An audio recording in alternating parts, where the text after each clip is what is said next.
하나님의 말씀 마가복음 11장 1절로 11절입니다. 제가 봉독합니다. 그들이 예루살렘에 가까이 와서 감난산 벳바게와 베다니에 이르렀을 때에 예수께서 제자 중 둘을 보내시며 이르시되 너희는 맞은편 마을로 가라. 그리로 들어가면 곧 아직 아무도 타보지 않은 나귀 새끼가 매여 있는 것을 보리니 풀어 끌고 오라.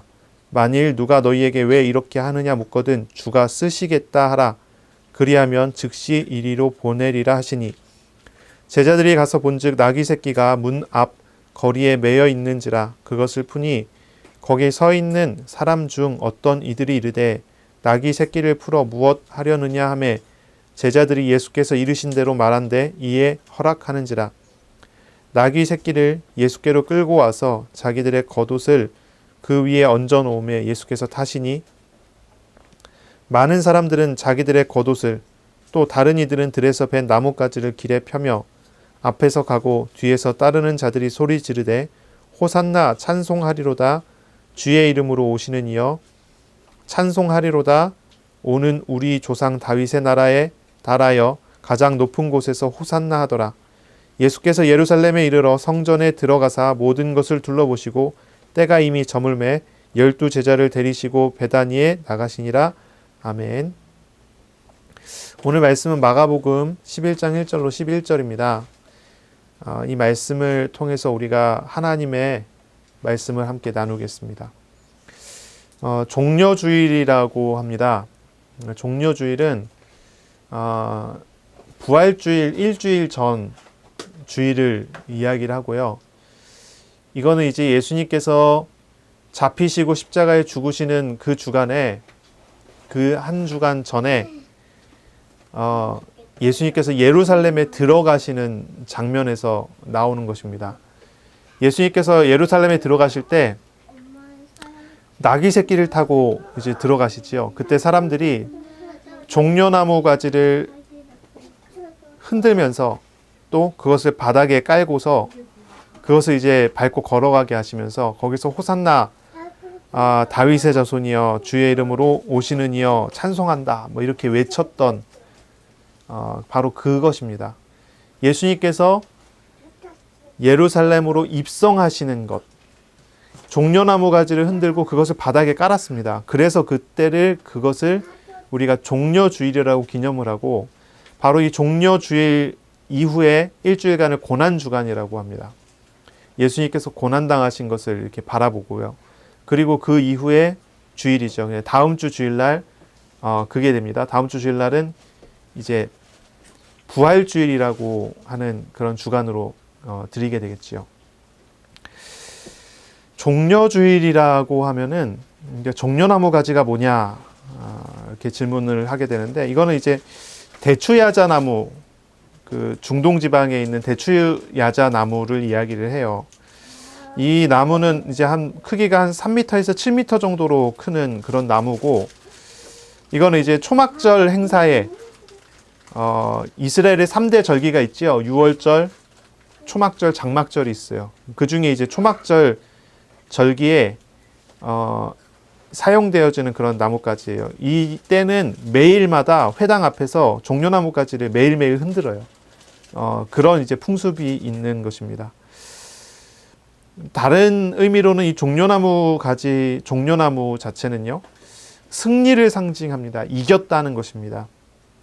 승리를 상징하는 그런 나무예요. 그것을 가지고 예수님 앞에서 흔들었다는 것이지요. 그건 이제 예수님의 승리를 상징하고 예수님께서 승리하셨다고 하는 것, 그것에 대한 어떤 찬양이고 그것에 대한 고백이라고 볼 수가 있어요. 또 특이한 것 중에 하나는 뭐냐면 예수님께서 나귀 새끼를 타셨다는 것입니다. 평화의 왕이 이제 올라가시는 거예요. 예루살렘으로 왕이 예루살렘에 입성하게 되는데 왕은 어떤 탈 것을 타야 될까요? 당연히 말을 타야 돼요. 말은 뭐냐면은 전쟁에서의 상징이지요. 승리의 상징이 되는 거예요. 그래서 왕이 이제 행진을 해서 들어갈 때는 말을 타야 되는데 근데 예수님께서는 나귀 새끼를 타세요. 전쟁을 상징하지 않아요. 전쟁하지 않아요. 나귀 새끼를 타세요. 그냥 나귀도 아니고 나귀 새끼를 타세요. 아무도 타보지 않은 새끼. 그거를 타세요. 그건 자체가 뭐냐면은 평화를 상징해요. 전쟁을 상징하지 않아요. 전쟁의 왕이 아니에요. 평화의 왕으로서 예수님께서 예루살렘에 입성하시게 되는 거예요.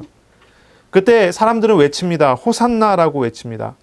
이 호산나라고 하는 거는 구원하여 달라고 하는 그런 외침이에요. 우리를 구원해 달라, 나를 구원해 달라, 이런 외침이 호산나라는 단어의 의미예요. 글쎄요, 우리나라의 어떤 뭐 정서로 생각한다면 예수님께서 이제 입성하시는데 사람들이 앞에 서서 옆에 서서 따라다니면서 만세 만세 외치는 것 같은 그런 분위기라고 생각하시면 돼요. 호산나 호산나 외쳤어요. 우리를 구원해 달라. 예수님께서 이제 그렇게 쭉 올라가세요. 바로 이러한 장면에서 누가복음을 보면은 사람들이 예수님께 시비를 걸어요. 시끄럽다고 하는 거예요. 온 동네가 이제 소동하게 되니까, 시끄럽게 되니까 저 사람들이 외치는 소리를 듣고 예수님 보고 조용히 시키라고 시비를 거는 사람들이 나와요. 그때 예수님께서 그 말을 들으시고 뭐라고 얘기하시면 이런 얘기를 하시죠. 저들이 잠잠하면 돌들이라도 소리 지르리라. 이건 뭐냐면은 예언되어 있었고, 그리고 예정되어 있었던 거예요. 사건이에요. 그리고 아주 중요한 사건이라는 거예요. 예수님께서 예루살렘에 입성하시는 사건은 아주 중요한 사건이라는 거예요. 바로 그 사건을 통해서 예수님께서는 보이시고 나타내시고 증거하실 만한 중요한 일이 있다는 거예요. 그게 이제 종려주일의 사건이 되는 거예요. 그리고 이때로부터 시작해서 진짜 왕으로서의 모습을 보이세요. 이렇게 얘기하면 그 전까지 뭐 보이셨던 건 뭐냐? 그거하고 조금 다른 예수님의 사역의 마무리가 나오는 거예요. 이제 완성이 나오는 거예요. 그 완성은 어디서 나오냐면 십자가에서 나오는 거예요. 전쟁의 왕이 아니라 평화의 왕으로서 오셨고, 구원하시기 위해서 오셨어요. 승리하기 위해서 오셨어요. 그리고 그 승리는 십자가의 죽음으로써 완성됐어요. 하나님과 사람 사이를 가로막는 장막이, 천막이 예수님이 십자가에 죽으실 때 위에서부터 아래로 쫙 갈라져 버려요. 그게 영원한 승리의 상징이었어요. 사람을 죄에서 구원하셨다고 하는 거예요. 사람을 죄와 저주에서 구원하셨다고 하는 거예요. 예수님께서는 싸워서 쟁취하는 그런 싸움을 하지 않았어요. 고난을 당하셨고, 고난 중에 우리를 구원하시는 일을 하셨어요. 이게 예수님께서 하신 사건이고, 예수님께서 하신 왕으로서의, 참 왕으로서의 일이었어요. 사람들은 문제가 생기면 어떻게 합니까? 싸워서 이기기를 원합니다. 싸워서 이기기를 원해요. 하이델베르그 요리문답이라는 게 있어요. 하이델베르그 요리문답이라는 게 있어요. 이건 이제 개혁파의, 이제 개혁교회, 장로교회의 전통적인 신앙 고백 중에 가장 중요한 신앙 고백 중에 또 하나예요. 이 신앙 고백이라는 거는 뭐냐면, 평화로운 전쟁이라고 생각하면 돼요. 예를 들면 이런 거예요. 카톨릭이 종교 전쟁 시대에 카톨릭 교회가 장악한 지역이 있어요. 그 지역에서 나는 종교 개혁자를 따른다 이러면은 잡혀서 화형당해서 죽어요. 이단이라고 그래갖고. 그럼 여기서 이기는 방법이 뭐가 있을까요? 종교 전쟁이라는 게 있었었지요. 독일 같은 나라에서는 종교 전쟁을 30년간 전쟁을 했어요. 전 국토가 황폐하게 되고 전 인구가 절반으로 줄고 다 죽게 되고 이런 일들도 있었어요. 이게 적극적인 전쟁이었어요. 근데 이제 역사적인 신앙 고백을 보면 이런 적극적인 전쟁을 하지 않았어요. 어떤 전쟁을 했냐면 신앙 고백이라는 걸 했어요. 아주 소극적이지만 확실한, 이제 그런 어떤 역사적 신앙 고백 중에 굉장히 중요한 의미를 가지고 있는 것 중에 하나가 벨직 신앙 고백이에요. 벨기에 신앙 고백이라고 있는데, 이 벨기에라는 나라 자체가 카톨릭 지역이고 카톨릭 국가란 말이죠. 거기서 이제 종교 개혁자를 따르면 죽게 돼요. 거기에서 이제 사람들이 모여서 적극적이지 않고 이제 소극적이라고 할 수도 있는 어떤 그런 평화로운 전쟁을 해요. 이 사람들이 뭘 했냐면은 신앙 고백서를 만들었어요. 1번, 2번, 3번 고백서를 만들었어요. 당신들이 우리를 이단이라고 하는데 우리는 이단이 아니다. 우리는 이런 신앙을 가지고 있다라는 고백이에요. 그리고 그것은 철저하게 성경을 가지고 고백하는 거예요. 당신들이 이단이라고 하는데 나는 성경을 이렇게 믿고 받아들이고 이렇게 우리는 성경을 따라 신앙한다, 믿는다. 이런 고백을 하는 거예요. 그래서 이 신앙 고백서를 다 이렇게 만들어 갖고 작성을 하고 이거를 이제 보내는 거죠. 헌정을 하는 거예요. 그러면 그거를 받은 사람이 어떻게 하겠어요? 그거를 보고 저 사람들의 신앙을 옳다, 아니다 얘기하지 않겠어요? 그래서 순교해서 죽고 또 저 나라에서 만들어서 보내고 또 잡혀서 죽고 우리가 아는 칼빈이라는 분도 기독교 강요라는 것을 썼어요. 그걸 헌정해서 보내요. 이건 뭐냐면은 나의 신앙에 대한 고백이라는 거예요. 나의 믿음에 대한 고백이라는 거예요. 평화로운 고백이에요. 그리고 그것으로 인해서 그거를 표현했기 때문에 잡히게 되고 표현했기 때문에 이단 정죄를 받게 되고 표현했기 때문에 죽을 수가 있어요. 그렇지만 이 사람들은 그걸 표현하고 그걸 고백해요. 그걸 신앙 고백해요. 나는 이것을 믿는다는 것입니다. 예수님께서 종려주일 나귀를 타고 입성을 하셨어요. 전쟁을 하지 않았어요. 전쟁하는 사람이 아니었어요. 전쟁하는 싸움이 아니었어요. 이 싸움은 신앙의 싸움이요, 믿음의 싸움이요, 영적으로는 사단과의 싸움이지만 사단이 장악한 죄와 싸움이라는 거죠. 그런 전쟁을 했고 그런 전쟁의 이제 일들이 나온 거예요. 이제 하이델베르그 요리문답은 루터파 종교 개혁이 이루어진 지역 안에서 이루어진 개혁파의 신앙 고백이에요. 그래서 이걸 통해서는 뭐 어떤 핍박이나 박해나 이런 것들이 나온 건 아니지만 뭐냐면 이 사람들이 자기에 대한 어떤 중요한 신앙 고백을 해요. 우리 장로교회의 신앙 고백 중에 가장 중요한 신앙 고백을 우리가 보통 일반적으로 웨스트민스터 신앙 고백이라고 불러요. 그리고 또 한 가지를 찾는다고 한다면 이 하이델베르그 요리문답을 찾는데 이 두 가지는 아주 색깔이 좀 달라요. 웨스트민스터 신앙 고백 같은 경우는 위에서부터의 신앙 고백이에요. 다시 말해서 하나님께서 이렇게 정하셨다라고 하는 부분에 대한 고백들이 쭉 이어져요. 근데 하이델베르그 요리문답은 정반대예요. 사람으로부터의 출발이에요. 그래서 이 두 가지를 가지고 이제 그 장로교회의 신앙 고백의 가장 중요한 두 가지 신앙 고백을 부르거든요. 위에서부터 출발한 거냐 아래서부터 출발한 거냐의 차이는 있지만 그 신앙 고백은 동일해요. 하이델베르그 요리문답의 1번은 이래요. 여기서부터 시작해요. 살던지 죽던지 간에 나에게 참된 위로가 무엇입니까? 생사간 나에게 참된 위로가 무엇입니까? 나를 위로할 수 있는 게 무엇입니까?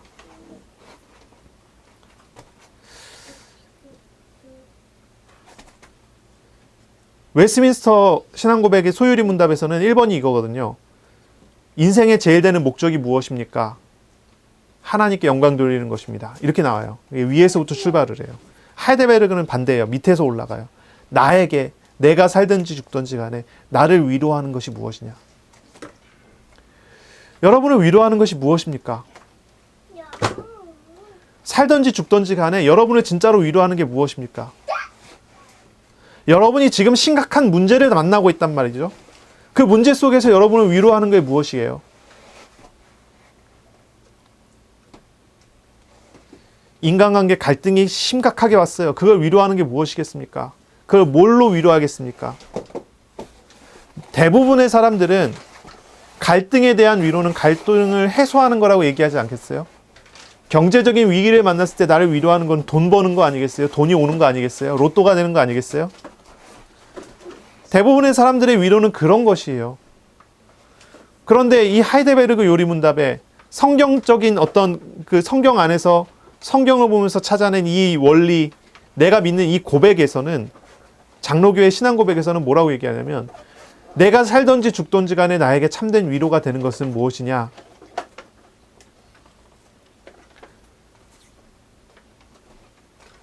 예수 그리스도시다. 그걸 고백해요.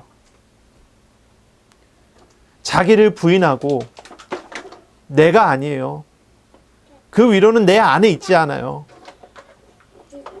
예수께 있어요. 내 안에서부터 나를 위로할 수 있는 것은 나오지 않아요. 나를 위해서 죽으시고 부활하신 예수님께 있어요.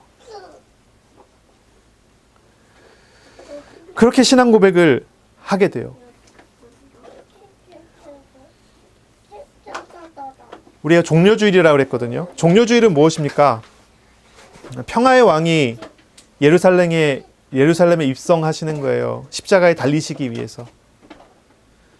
그것에 대한 고백이고 그것에 대한 믿음이에요. 야, 그렇다고 왜 머리 잘못되게 지나가냐?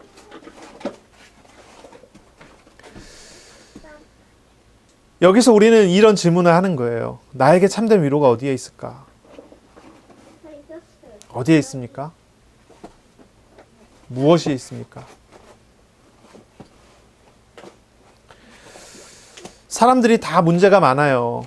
이런 문제 저런 문제 많아요. 문제에 사로잡히게 되면 또 그게 또 심각한 문제예요. 여러 가지 문제가 많지만 그 안에서 우리 자신을 참으로 위로할 수 있는 참된 위로가 어디에서 있겠습니까? 어디에서 나올 수 있겠습니까?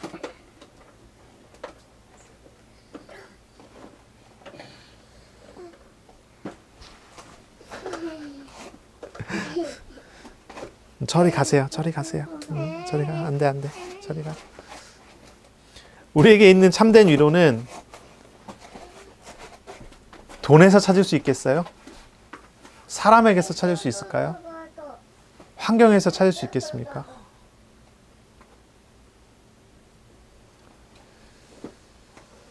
제가 어떤 사람을 만나서 이제 복음을 전하다 보니까 이런 사람이 있어요. 공허하대요. 텅 비었대요. 뭔가 이제 소망이 없는 거예요. 우울증 같아요. 이제 그런 어떤 모습이에요. 어떤 것도 위로가 안 된다는 거예요. 옆에서 사람이 얘기해줘도 위로가 안 돼요. 뭐 옆에서 무슨 일을 해도 위로가 안 돼요. 어떤 행동을 해도 위로가 안 돼요. 전혀 위로가 안 돼요. 제가 할 수 있는 건 하나밖에 없지요. 복음을 전하고 그리스도를 증거하고 예수 그리스도를 영접해서 믿게 하는 거지요. 어떤 사람은 예수님을 영접했어요. 어떤 사람은 또 영접하지 않았어요. 예수님 영접한 사람 같은 경우는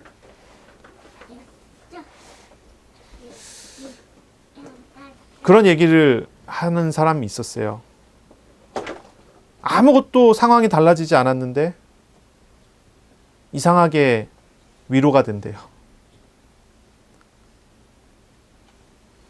그런 사람 하는 사람이 있었어요. 어떤 사람은 뭐 또 달랐죠. 뭐 다른 경우들이 있지만 우리가 다른 사람을 두고 얘기할 게 아니죠. 우리 자신을 두고 생각을 해야 돼요. 우리 자신을 두고 이야기를 해야 돼요. 여러분에게 있어서 참된 위로가 어디에 있습니까? 나에게 있어서 참된 위로가 어디에 있습니까?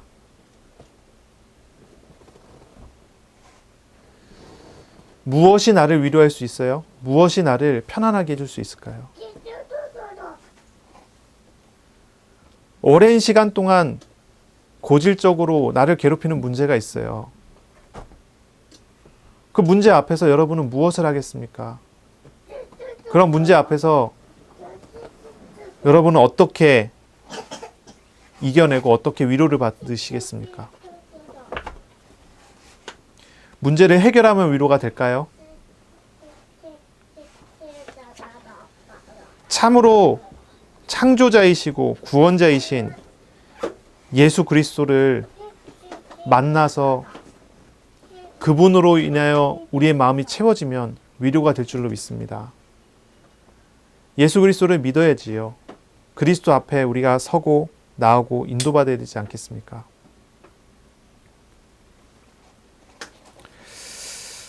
이제 일주일간 고난주간이라고 합니다.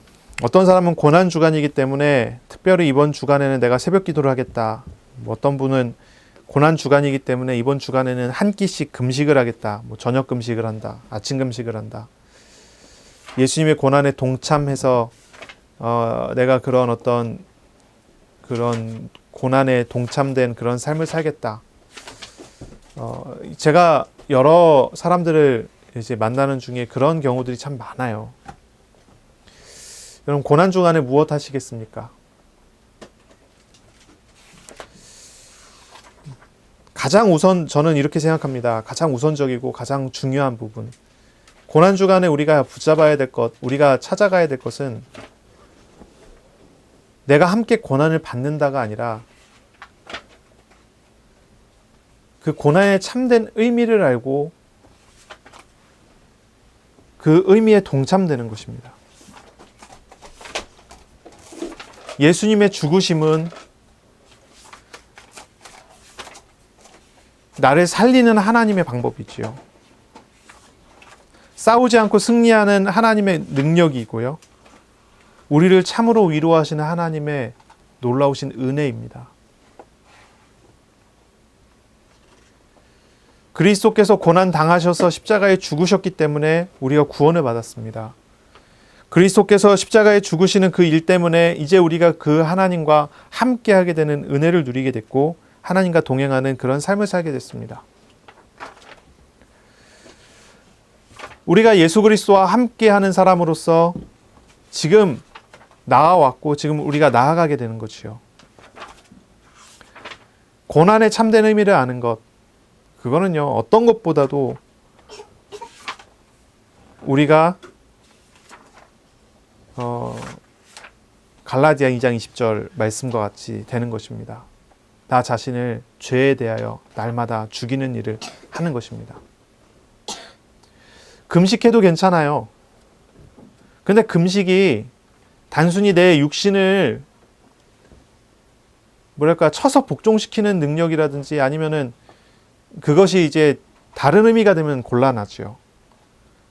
금식함을 통해서 죄된 나를 부정할 수 있다면 그건 아주 좋은 방법이 돼요. 금식을 통해서 내가 아무것도 아닌 존재라는 것을 하나님 앞에 고백하고 그걸 통해서 또 우리 주님이 나의 모든 것 되심을 고백하면서 주님을 찾아가는 거라면 그건 아주 좋은 금식이 돼요. 자기를 부인하고 주님이 나의 주님 되셨음을 고백하는 거라면 그건 아주 좋은 금식이고 아주 좋은 방법이에요. 이제 그게 아니라 이제 다른 게 되면 곤란하겠지요.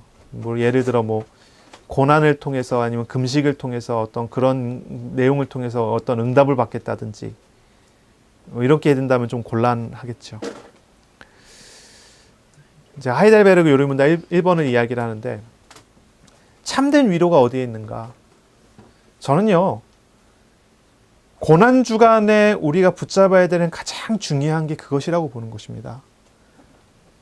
고난 주간에 우리가 붙잡아야 되는 가장 중요한 것은 예수님의 죽으심으로 인하여 우리에게 주신 참된 위로를 받는 것입니다.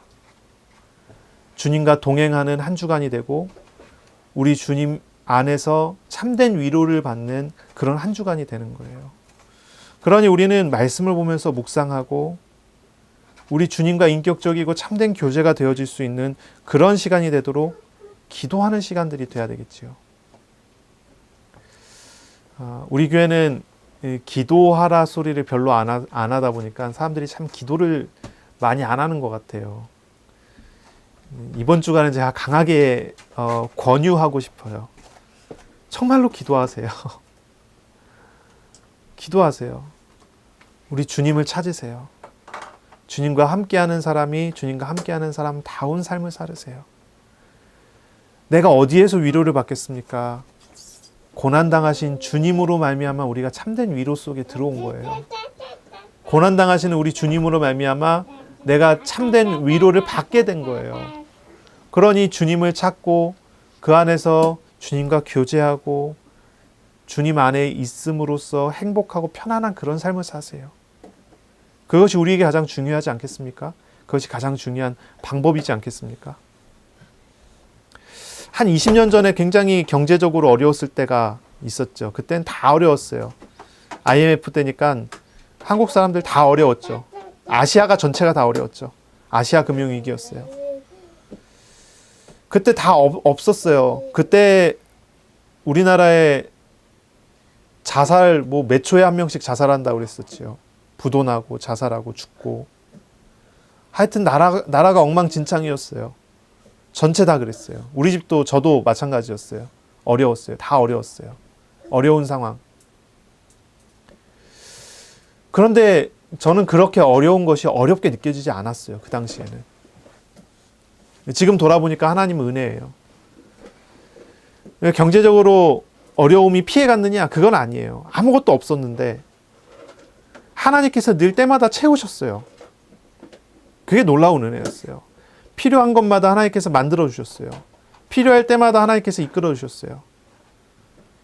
그 IMF 이후로 상당 기간 동안 꽤 어려웠던 걸로 기억하거든요. 근데 그 기간 동안이 하나님께서 필요에 따라서 맞춰 가시고 만들어 가시고 응답해 가셨던 기간이라는 기억이 선명해요. 때에 따라 하나님께서 그렇게 응답해 가시고 만들어 가셨던 거예요. 필요할 때마다 뭐 장학금 같은 것도 나와갖고 채워지고 이런저런 것들이 맞춰져 가는 거예요. 분명히 없는데 없는 중에 하나님께서 응답하셔요. 여러분 이런 경험들이 다 있지 않습니까? 이런 경험들을 해왔지 않습니까? 여러분이 돈이 정말로 여러분을 위로할 수 있어요? 하나님이 우리를 위로하지 않습니까? 나를 짊어지고 내 짐을 짊어지시고 나 자신을 짊어지셔서 나에게 오신 바로 그 하나님이 나를 참으로 위로하시지 않습니까? 내가 질병을 가지고 있지만 질병이 나를 낙심시키지 않는 거는 나와 함께 하시는 하나님이 나를 위로하시기 때문에 내가 거기에 낙심하지 않는 거예요. 우리가 신앙생활을 하는 것이 무엇입니까? 신앙생활 한다 그러면 사람들은 생각하기를 내가 주님을 섬겨야 된다. 힘들다 생각해요.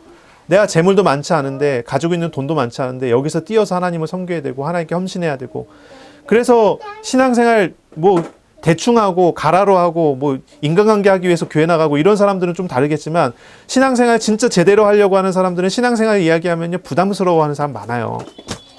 그렇지 않습니까? 그런데 진짜 신앙생활이 그렇게 부담스러운 것입니까?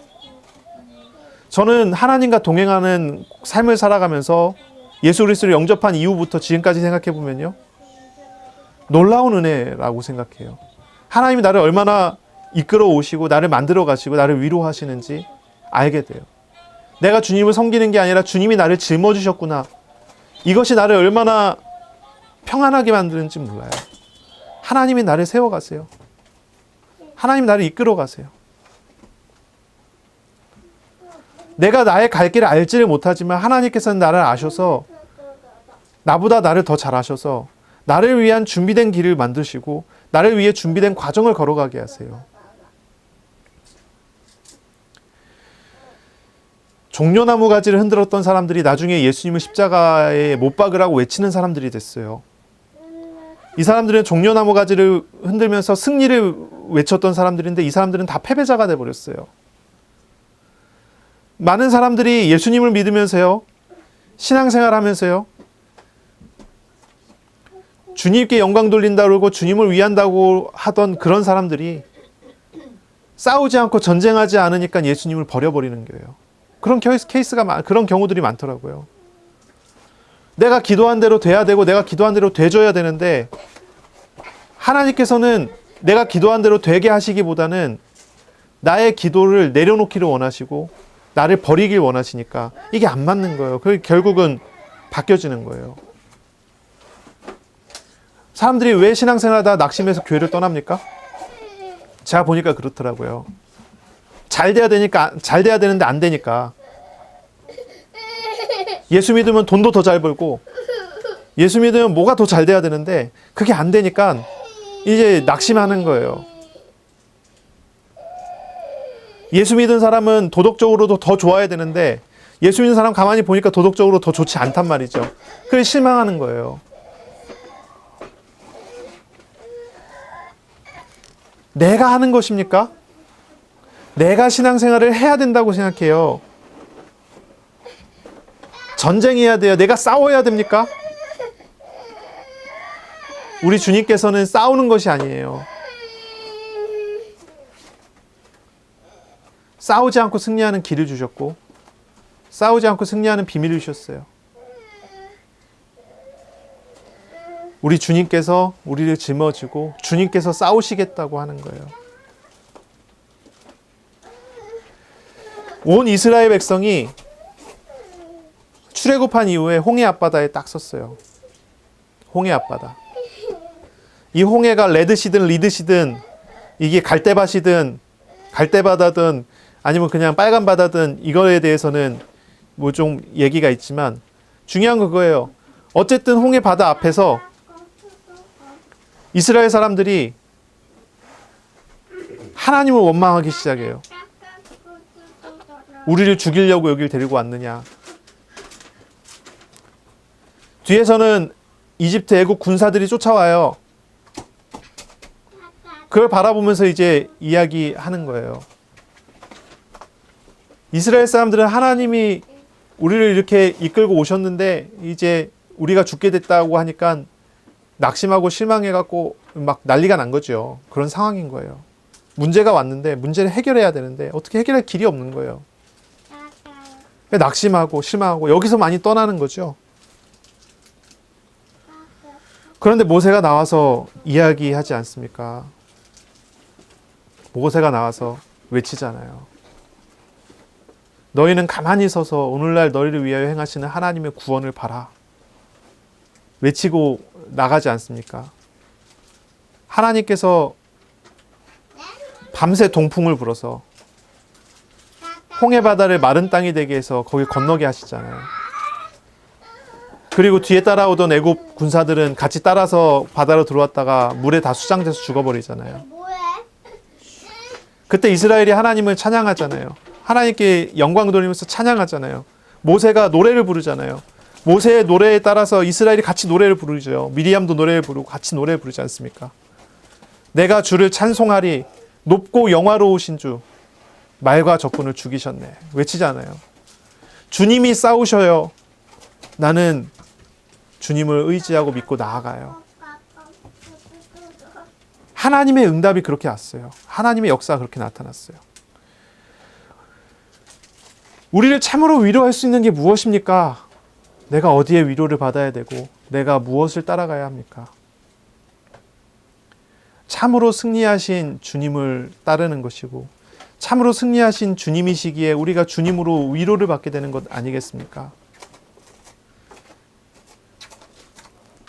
그러니 이러한 신앙 고백은 굉장히 중요합니다.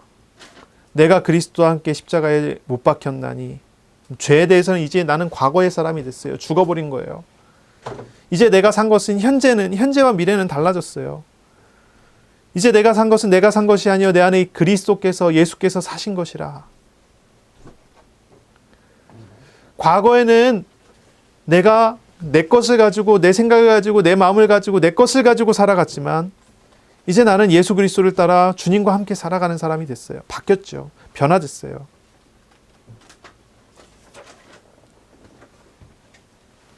우리의 신앙 고백 어떻게 나와야 되겠습니까?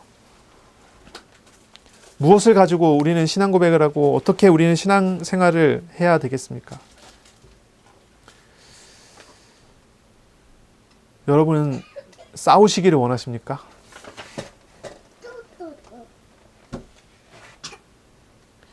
이삭의 경우를 생각해 봐야 될 것 같아요. 이삭이 가뭄이 들어서 남쪽으로 물이 있는 곳을 향해 남쪽으로 내려가요. 브엘셰바까지 내려갔을 때 이스라엘 땅의 남쪽 끝이 브엘셰바 도시예요. 거기까지 내려갔을 때 하나님께서 이삭에게 말씀하시기를 더 가지 말라고 하시죠. 내려가지 말라. 이삭이 그 지역에서 머물면서 땅을 팠는데 쓸모없는 기름 같은 게 나오는 게 아니라 물이 나오는 거예요. 지하수가 나왔어요. 우물이 나왔어요. 거기서 농사를 지게 됐어요. 물이 나오니까요. 이제 이웃에 있는 다른 부족들이 이제 자기들도 살기 위해서 전쟁하자고 하면서 칼 들고 쫓아왔어요. 그때 이삭이 어떻게 했습니까? 싸웠나요?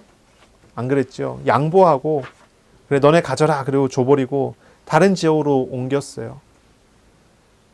옮긴 지역에서 땅을 팠는데 또 거기서 물이 나왔어요. 그거 굉장히 희귀한 일이죠. 있을 수 없는 일이 일어나는 거예요. 하나님이 하시는 일들이 거기 나오는 거예요. 또 물이 나오니까 또 쫓아왔어요. 그 물도 달라는 거예요. 전쟁하자.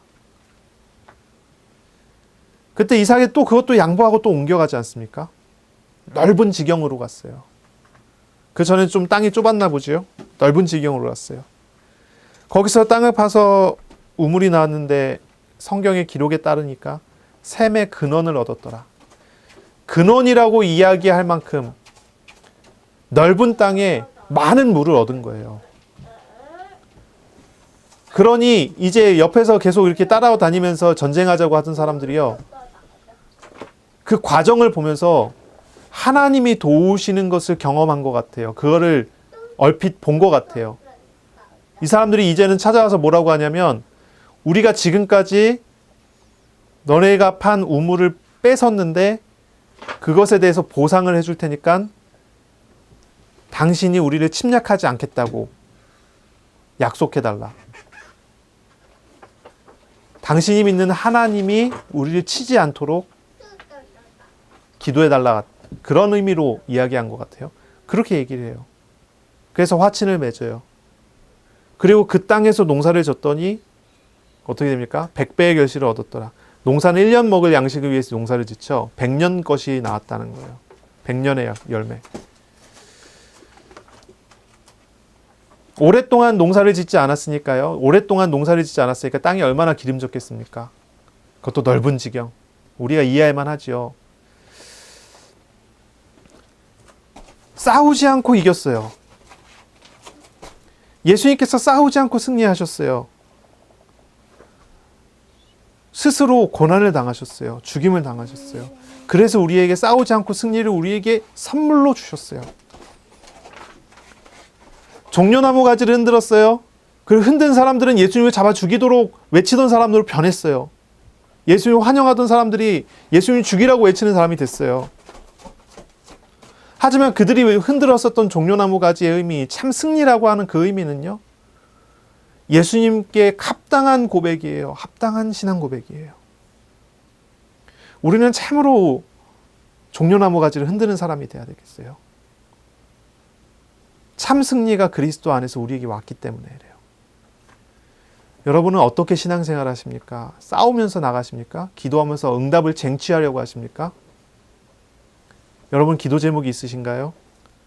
주님 앞에 다 내려놓고 주님께 맡기시고 하나님께서 우리에게 허락하시고 주어지는 상황과 환경 속에서 하나님 주신 것에 순종하여 최선을 다하시는 그런 삶을 사시면 돼요. 싸우려 하지 않고 주님께 맡기고 내게 주어준 거를 성실하게 하시면 돼요. 싸우지 않고 승리하는 길이에요. 싸우지 않고 이기는 방법이에요. 하나님을 정말로 믿는 사람은 믿음을 지키는 사람이에요. 하나님 앞에 서는 사람이에요. 제가 아까 주일학교 할 때 그런 얘기를 했어요. 저울에다가 매달아 보라고 그랬어요. 예전에 로마 시대 때 10대 대박해가 일어났을 때 칼을 목에다 들이대고 믿으면 죽는다, 안 믿는다고 하면 산다, 믿을래 안 믿을래 그랬어요. 그때 엄청 순교당해 죽었어요. 화형당해 죽고 순교당해 죽고 많이 죽었어요. 그 당시 사람들은 왜 순교했을까요? 죽었을까요? 제가 아이들한테 물어봤지요. 우리 큰애는 확실히 머리가 뭐랄까 비상한 것 같아요. 죽을래 살래? 그러면 너 뭐라고 대답하겠냐? 너 믿으면 죽고 안 믿으면 산다. 어떻게 할래? 그랬더니 뭐라고 대답할게요? 뭐라고 해야 될지 잘 모르겠어요. 이러더라고요. 말을 딱 피해버리더라고요. 둘째 애한테는 제가 얘기했어요. 둘째한테는 너 죽을래 살래? 이랬더니 눈치 딱 보더니 얘도 똑똑해요. 눈치 딱 보더니 지금 상황에서는 죽어야 된다고 얘기해 칭찬받을 것 같거든요. 그래 죽을래 그래요. 정말? 너 진짜 믿는다고? 믿으면 너 죽을 텐데 너 죽어. 너 정말 믿을 거야 안 믿을 거야? 그랬더니 한참 고민하더니 살아야 되겠대요. 그렇게 얘기하더라고요. 저울에 달아요. 생명과 내 목숨과 나와 함께 하시는 하나님, 저울에 달아봐요. 내 생명이 더 무거우면 안 믿겠다 그러겠죠.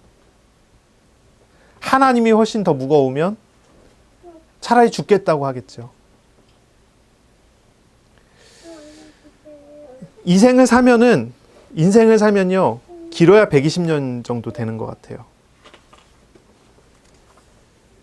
우리가 죽고 나가서 가는 천당은 어떻습니까? 영원한 삶이 되지요.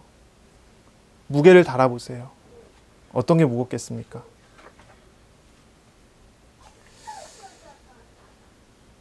이 세상에서 하나님께서 오셔서 하나님께서 이루신 하나님의 나라가 있어요. 그걸 천국이라고 그러죠.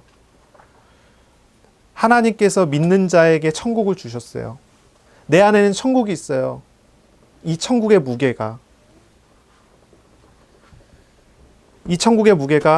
내 욕심에 따른 육신적인 우상과 비교했을 때 어떤 게 더 무겁습니까?